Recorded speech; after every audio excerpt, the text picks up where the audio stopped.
আলহামদুলিল্লাহি ওয়াকাফা ওয়া সালামুন আলা ইবাদিহিল্লাযিনা ইসতাফা আম্মা বাদ। আলহামদুলিল্লাহ। আজকে মোবাইলের সালাম সম্পর্কে কিছু মাসলা মাসাইল বলবো। মোবাইলে দুইজনে একত্রে সালাম দিলে কে জবাব দিবে, কে আগে জবাব দিবে? দুজনে কি সালামের জবাব দিতে হবে, না একজনেই সালামের জবাব দিবে? এরকম অনেক সময় হয়, মোবাইল করার সময় একজনে সালাম দিলে সেও উল্টা সালাম দেয়, জবাব দেয় না। তাহলে কে জবাব দিবে?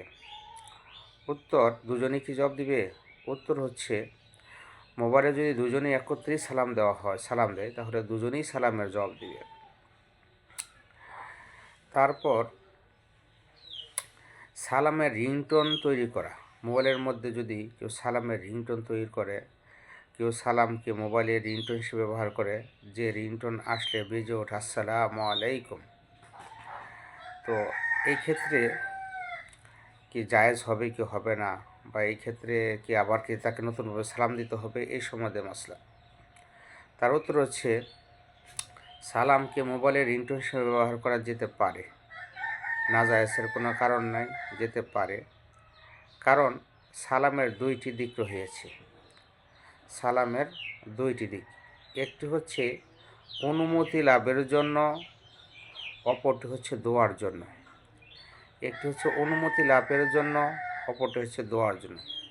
যেমন অনেকের বাড়িতে যায়, যাওয়ার পর দরজার সামনে দাঁড়ায় বলে আসসালামু আলাইকুম, মানে দরজা খোলার জন্য বলে, বা ওই বাড়ির মালিককে দরজার সামনে আসার জন্য বলে, অথবা সে নিজে ভিতরে প্রবেশ করার জন্য অনুমতি চায়, আসসালামু আলাইকুম। সে বলে না আমি কি আসবো বা আপনি আসেন, এরকম বলে না। সে সালাম দেওয়া অনুমতি চায়, অথবা তাকে আসার জন্য অনুমোদন করা হয়।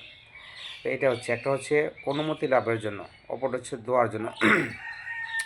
তো অনুমতির দিক দিয়ে যদি বিবেচনা করা হয়, তাহলে মোবাইলে সালামের রিংটোন দেওয়া জায়েজ।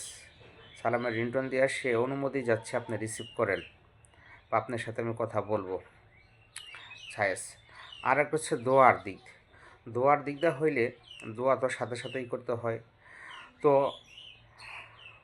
আপনার ওপর শান্তি বর্ষিত হোক, সরাসরি মোবাইলের দোয়া না বলিয়া সরাসরি মুখে দোয়াটা বলে সেটার মধ্যে একটা রুহানি পয়দা হয়।